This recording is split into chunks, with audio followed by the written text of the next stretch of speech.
শ্ৰদ্ধাৰ শ্ৰীমন্ত শংকৰদেৱ সংঘৰ সন্মানীয় পদাধিকাৰ মহোদয় আৰু প্ৰধান সম্পাদক ডাঙৰীয়া, আপোনালোকলৈ কৈৱৰ্ত সন্মিলনী অসমৰ পৰা এটি প্ৰশ্ন আছে। আপোনালোকে উল্লেখ কৰিছে যে অসমীয়া সমাজ জীৱনৰ আটাইতকৈ নিম্ন শ্ৰেণীৰ কৈৱৰ্ত সমাজ আপোনালোকৰ লগত আছে। যোৱাকালি এই কথা অসমৰ সমাজ জীৱনে পৰিলক্ষিত কৰিছে। কিন্তু মই এটা প্ৰশ্ন কৰিব বিচাৰিছোঁ, আপোনালোকে নিশ্চয় পাহৰি যোৱা নাই যে আচাৰ্য ইলাৰাম দাসৰ কথা।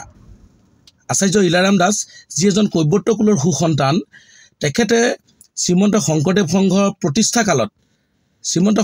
সংঘৰ প্ৰতিষ্ঠা কালত আচাৰ্য ইলাৰাম দাস নামৰ কৈৱৰ্ত কুলৰ এজন সুসন্তানে জীৱনৰ 22টা বছৰ আপোনাৰ সংঘ প্ৰতিষ্ঠা কৰিবৰ কাৰণে নিজৰ চৰকাৰী চাকৰি ত্যাগ কৰি অসমৰ শদিয়াৰ পৰা ধুবুৰীলৈকে দিন ৰাতি একাকাৰ কৰি নিজৰ পৰিয়াল পৰিজন সমস্ত ত্যাগ কৰি শ্ৰীমন্ত শংকৰদেৱ সংঘক প্ৰতিষ্ঠা কৰাৰ বাবে অহোপুৰুষাৰ্থ কৰিছিল আৰু শেষলৈ তেখেতে শ্ৰীমন্ত শংকৰদেৱ সংঘৰ উপপদাধিকাৰ পদত অলংকিত হৈছিল।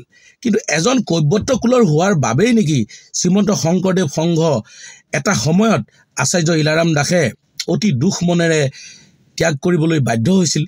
আপোনালোকে কৰা নিৰ্মম অত্যাচাৰ, অন্যায় আৰু তেখেতৰ লগত কৰা অমানৱীয় আচৰণৰ বাবেই নেকি শ্ৰীমন্ত শংকৰদেৱ সংঘৰ পৰা বিতাড়িত হ'ব লগা হৈছিল কৈৱৰ্ত কুলৰ সুসন্তান বৈষ্ণৱ পণ্ডিত আচাৰ্য ইলাৰাম দাস? আমি কৈৱৰ্ত সমাজ জীৱনত এইটো এটা ডাঙৰ প্ৰশ্ন হৈ আছে যে কি কাৰণত শ্ৰীমন্ত শংকৰদেৱ সংঘৰ পৰা বিতাড়িত হৈছিল একশৰণ ভাগৱতী সমাজৰ প্ৰতিষ্ঠাপক আচাৰ্য ইলাৰাম দাস। এই কথা কিন্তু আজিৰ তাৰিখত লাখটকীয়া প্ৰশ্ন, কাৰণ আপোনালোকে কৈৱৰ্ত সমাজক অসমৰ সমাজ জীৱনৰ নিম্ন শ্ৰেণী বুলি উল্লেখ কৰিছে।